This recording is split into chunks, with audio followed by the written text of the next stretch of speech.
રાતથી અનેક વિસ્તારોમાં ગાજવીજ સાથે ભારે વરસાદ વરસવાનું શરૂ થયું। થોડા દિવસના વિરામ બાદ ફરી એક વખત ધોધમાર વરસાદ થયો। ધોધમાર વરસાદ વરસતા ગણેશ આયોજકોમાં ચિંતા। સવારે પંડાલો ખાલી જોવા મળ્યા।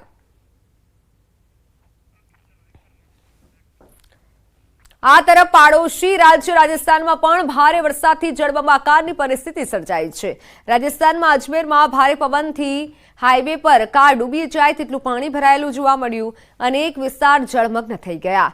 રસ્તા પર ઘરો અને દુકાનોમાં પાણી ભરાવથી જનજીવન પ્રભાવિત થયું। ભારે વરસાદથી અજમેરનું ઐતિહાસિક અનાસાગર તળાવ અને ફોય તળાવ ઓવરફ્લો થઈ ગયા છે। અનસાગર તળાવના દરવાજા ખુલવાના કારણે શહેરમાં પાણીનો નિકાલ નહિવત બન્યો છે, જેથી અનેક વિસ્તારમાં જળબંબાકારની સ્થિતિ સર્જાઈ છે। અનાસાગર અને ફોય સાગર ઓવરફ્લો થયો છે, જેથી પરિસ્થિતિ વિકટ બની છે।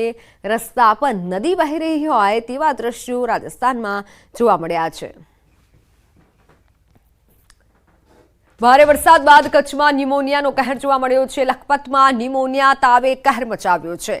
4 દિવસમાં ન્યુમોનિયા તાવના લીધે 12ના મોત નીપજ્યા। કોંગ્રેસ નેતાએ પ્રદેશ પ્રમુખને પત્ર લખી જાણ કરી છે। મોતનો આંકડો અને નામ સહિત પત્ર લખ્યો છે। જિલ્લા પંચાયત પાંથરોજ સીટના સદસ્ય મીનાબા જાડેજાએ કોંગ્રેસ પ્રદેશ પ્રમુખને પરિસ્થિતિ અંગે પત્ર લખીને જાણ કરી છે। પત્રમાં મૃત્યુ પામનારના નામની વિગત સાથે જિલ્લા વહીવટીતંત્રને યોગ્ય કાર્યવાહી કરવા માટે ટકોર પણ કરી છે। 12 લોકોના મોત બાદ પણ આરોગ્યતંત્ર નિંદ્રાધીન હોવાનો આરોપ લાગ્યો છે। ભારે વરસાદ બાદ કોલેરાનો કહેર રાજકોટમાં જોવા મળ્યો છે। કોલેરાનો વધુ એક શંકાસ્પદ કેસ મળી આવ્યો છે। રામનગર વિસ્તારમાંથી મળ્યો છે કોલેરાનો કેસ। અલગ અલગ વિસ્તારમાં કોલેરાના 6 કેસ મળી આવ્યા છે। થોડા દિવસ પહેલા રામનગરથી થોડી દૂર લોહાનગરમાં કોલેરાના 2 કેસ મળી આવ્યા હતા અને વધુ એક કેસ હવે રાજકોટમાંથી સામે આવ્યો છે।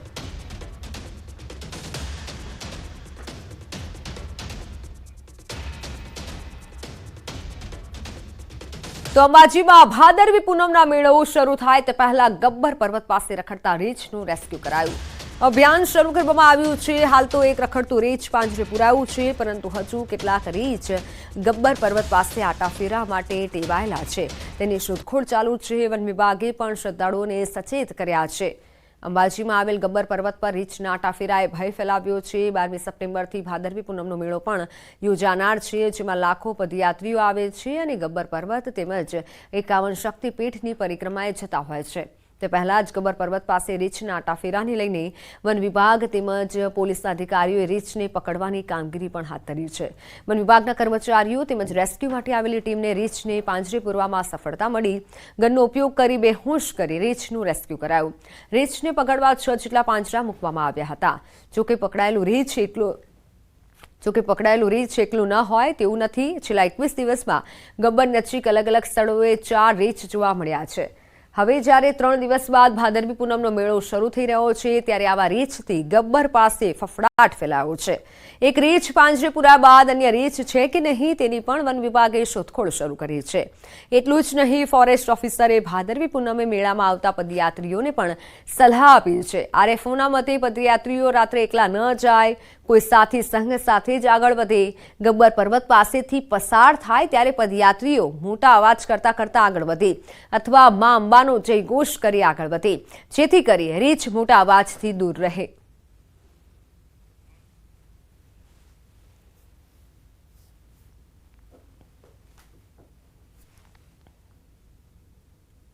બેભાન કરીને લેવામાં આવેલ છે અને હાલ માં અંબાની કૃપાથી આપણે રેસ્ક્યુની કામગીરી સફળતાપૂર્વક પૂર્ણ કરેલી છે। દરેક ભાવિક તો રાત્રે ગમે ત્યારે સંઘ કે એકલ દોકલ ન જાય, જૂથમાં જાય અને દરેક ભક્તો અંબેમાનો ઘોષ કરતા કાં તો અંબેમાનું કોઈ સ્તુતિ કરતાં અવાજ કરતાં જાય એવી દરેક ભાવિક ભક્તોને મારી નમ્ર અંબાજીમાં મેળા પહેલા રીંછ પકડાતા રાહત। સ્થાનિકોએ હાલ પૂરતો રાહતનો શ્વાસ લીધો છે। હજુ કેટલાક રીંછના આટાફેરા હોવાનો સ્થાનિકોનો દાવો છે। મોડી રાત્રે રીંછ પકડાયું છે। સવારથી યાત્રીઓનો પ્રવાહ પણ અવિરત રીતે ચાલુ છે। તો ગબ્બર પર સવારથી પદયાત્રીઓનો પ્રવાહ અવિરત છે અને પ્રવાસીઓ આવી રહ્યા છે, પદયાત્રીઓ આવી રહ્યા છે।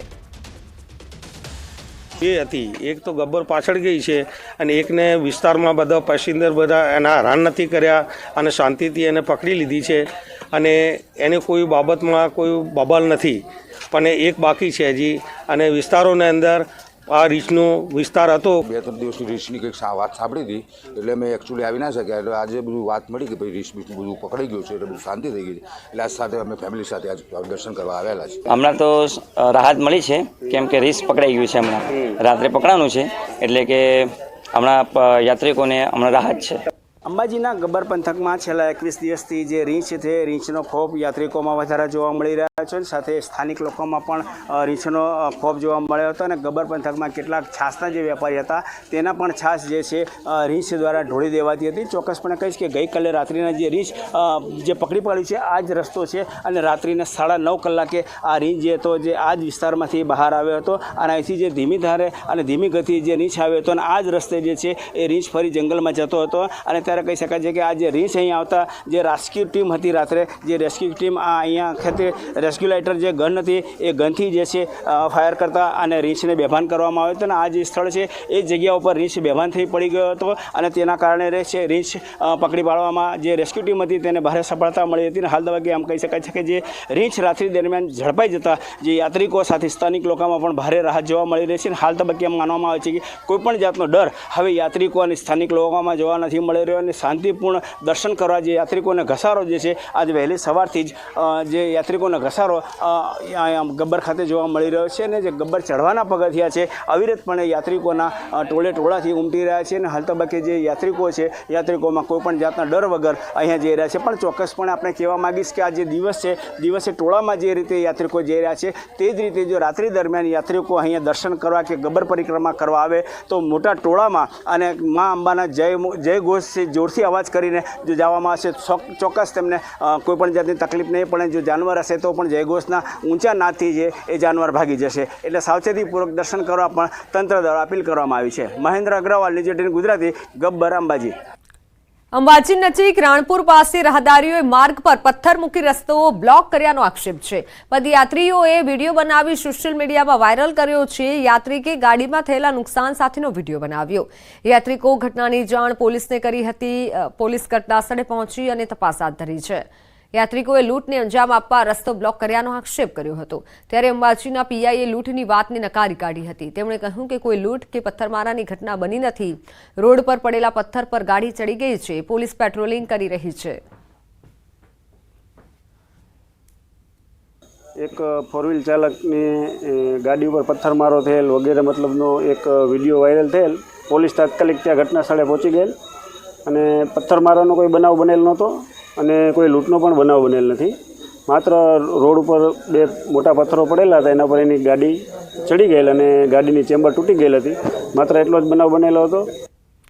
ખેડાના કઠલાલમાં 2 જૂથ વચ્ચે અથડામણ થઈ. અલગ અલગ કોમના 2 જૂથ વચ્ચે બબાલ થતા તંગદિલી સર્જાઈ. પોલીસ સ્ટેશન આગળ 2 જૂથ વચ્ચે ઘર્ષણ થયું. વાહન ધીમું ચલાવવા બાબતે બબાલ થઈ હતી.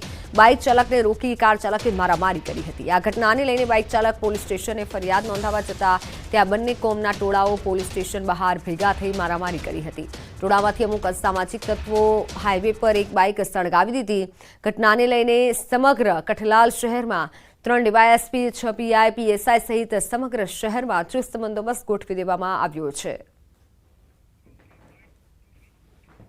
એ પોતાનું બાઇક લઈને આવતા હતા અને પાછળથી એક 4 વ્હીલ વાળાએ પોતે એક્ટિવા ધીમું ચલાવે છે બાઇક પોતાનું, એ બાબતે નજીકમાં ગાડી લાવી અને ગાળ દીધી. અને પછી આગળ જ્યારે એ બાઇક લઈને જતા હતા ત્યારે ખોખરવાડા પાટિયા જે ઓવરબ્રિજ છે ત્યાં ગાડી વાળાએ એક્ટિવા ઊભું રખાવી અને બીજા 5-7 જણા આવી અને જે બાઇકવાળા ફરિયાદી છે હાલના કેસના એની જોડે લાપટ ઝાપટ કરી અને બંને કોમના ટોળાઓને વિખેરેલા છે. એમાંથી હાઈવે ઉપર એક બાઇક જે છે હજી સુધી બાઇક ઓળખાયું નથી, પરંતુ ટોળામાંથી અમુક અસામાજિક તત્વોએ એ બાઇકને સળગાવી દીધેલું અને તાત્કાલિક પોલીસે જે ટોળા વિખેરેલા અને હાલમાં બિલકુલ શાંતિ છે. છોટાઉદેપુરમાં વિધર્મીના ત્રાસથી યુવતીનો આપઘાત. લવ જિહાદ પર મનસુખ વસાવાના પ્રહાર. વિદેશી ફંડથી આવી ટોળકીનું નેટવર્ક ચાલે છે. માત્ર ગુજરાત જ નહીં સમગ્ર દેશમાં નેટવર્ક ચાલે છે. દેશને તોડવાના આ લોકો પ્રયાસ કરી રહ્યા છે તેવું નિવેદન સામે આવ્યું છે. ને એના પાછળ ચોક્કસ એક નેટવર્ક કામ કરતું હોય છે. બધા મુસલમાન ખરાબ નથી હોતા, બધા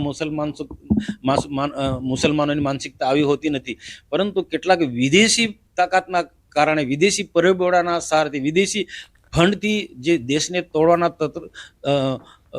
કેટલાક લોકો પ્રયત્નો કરી રહ્યા છે, હિન્દુ સમાજને તોડવાના પ્રયત્નો કરી રહ્યા છે. આવા વિદેશી ફંડથી કેટલાક આ દેશની અંદર મુસલમાનોને એક ચોક્કસ આખા દેશની અંદર નેટવર્ક આનું કામ કરી રહ્યો છે. આ લોકો કોલેજની યુવતીઓને ફસાવે છે, દરરોજ અપડાઉન કરતી યુવતીઓને ફસાવે છે, પરિણીત હોવા છતાં હિન્દુ યુવતી સાથે લગ્ન કરે છે, હિન્દુ યુવતીઓને ફસાવી તેનું જીવન બરબાદ કરે છે, હિન્દુ યુવતીઓને મુસ્લિમ ધર્મ અંગીકાર કરાવે છે. અને ક્યાંક ક્યાંક ટ્રાવેલની અંદર કોઈ એક સ્થળથી બીજા સ્થળ પર અપડાઉન કરતી કોલેજની છોકરી હોય અથવા તો કોઈ નોકરી કરનારી મહિલાઓ હોય કે દૈનિક અપડાઉન કરનારી જે બહેનો છે કે દીકરીઓ છે, એનો આ લોકો, આવી બહેનોને એ લોકો શિકાર કરતા હોય છે ને એમની મજબૂરીનો લાભ લે અને આ રીતના એમની સાથે ખોટા શારીરિક સંબંધો બાંધે છે. અને ક્યાંક તો પછી 2-3 બૈરા હોય છતાં પણ હિન્દુ યુવતી સાથે કે મહિલાઓ સાથે આ લોકો લગ્ન કરી લેતા હોય છે. અમદાવાદ શહેરના કૃષ્ણનગર વિસ્તારમાં બે કુખ્યાત લોકોની ગેંગ વચ્ચે મારામારીની ઘટના બની છે. ગાડીઓના કાચ તોડવામાં આવ્યા હતા અને પોલીસ તમાશો જોતી નીકળી ગઈ હતી, જેના સીસીટીવી પણ સામે આવ્યા હતા. સમગ્ર મામલે પોલીસ કમિશનરે તપાસના આદેશ આપ્યા છે. કૃષ્ણનગર વિસ્તારના કિશોરસિંહ રાઠોડ ઉર્ફે કિશોર લંગડા નામના બુટલેગરના અજીતસિંહનું અપહરણ કર્યા બાદ ઢોરમાર માર્યો હતો, જે બાદ તેનો બદલો લેવા માટે બુટલેગરના સાગરીતોએ કૃષ્ણનગર અને નરોડા વિસ્તારમાં ગાડીઓના કાચ તોડી આતંક મચાવ્યો હતો. અપહરણ બાબતે કૃષ્ણનગર પોલીસ સ્ટેશનમાં અજીતસિંહે ફરિયાદ નોંધાવી છે. કુખ્યાત ધમા બારડ અને અન્ય 4 લોકો સામે ફરિયાદ નોંધાવી છે. પોલીસે 7 શખ્સોને પકડીને વધુ કાર્યવાહી હાથ ધરી છે. ગાડીમાં ડીપર કેમ માર્યું કહી માથામાં લાકડી મારી અજીતસિંહનું અપહરણ કર્યું હતું. હજુ ધમો બારડ અને બુટલેગર કિશોર લંગડો ફરાર છે.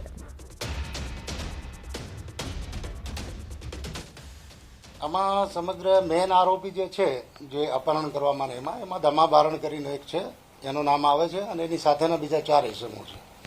અને ગાડીની તોડફોડ કરવામાં અજીતસિંહ, કિશોરસિંહ રાઠોડ અને એના જે સગાવાલા છે એ બધાના નામો ધમા બારણ. એના વિરુદ્ધમાં આશરે 15 થી 20 ગુનાઓ અલગ અલગ જે છે, પ્રોહિબિશનના છે, મારામારીના છે, એવા ગંભીર પ્રકારના ગુનાઓ અગાઉ દાખલ થયેલા છે. અમદાવાદમાં અસામાજિક તત્વોનો એટલો આતંક વધ્યો છે જાણે કે પોલીસનો કોઈ ખોફ ના હોય.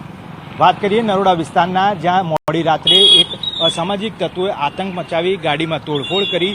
આ દ્રશ્ય છે ભક્તિનગર રોડના નરોડા વિસ્તારમાં આવેલા, જ્યાં મોડી રાત્રે 3 થી 4 વાગ્યાના સુમારે એક અદાવતમાં અફરાતફરીનો માહોલ મચ્યો હતો. ખુલ્લા હથિયારો સાથે 4 થી 5 શખ્સો આવી અને મારામારી કરી રહ્યા હતા. જે તમામ સીસીટીવી ફૂટેજ જે છે તે અહીંયા આવેલા પેન્શન બંધુ સેવા સંઘના સીસીટીવી ફૂટેજમાં આવી ચૂક્યા હતા. હાલ પોલીસે આ બાબતે બંને શખ્સોની ફરિયાદ જે છે તે ક્રોસ ફરિયાદ નોંધી વધુ કાર્યવાહી તો હાથ ધરી છે, પરંતુ મહત્વનું એ છે કે મોડી રાત્રે આ પ્રકારના દ્રશ્યો જે છે તે લોકોમાં પણ એક ખોફ ઊભો કરનારા દ્રશ્યો બન્યા હતા. કેમેરામેન વિમલ સહેરા સાથે મૌલિક દામેચા, ન્યૂઝ 18 ગુજરાતી, અમદાવાદ. મોરબીમાં ઉછીના રૂપિયા ન આપતા ઓફિસ સળગાવવાનો પ્રયાસ કર્યો. મોરબીના રવાપર રોડ પરની ઓફિસની આગ ચંપી જુનેદ પિલુડિયા નામના વ્યક્તિએ ઉછીના રૂપિયા માંગ્યા હતા. રૂપિયા ન આપતા ઓફિસના દરવાજા પર પેટ્રોલ છાંટી આગ ચંપી કરી. રાત્રિના બનાવની ઘટના સીસીટીવીમાં કેદ થઈ છે. ભોગ બનનાર દિનેશ પંડ્યાએ પોલીસ મથકે ફરિયાદ નોંધાવી છે. પોલીસે ગુનો નોંધી તપાસ હાથ ધરી છે.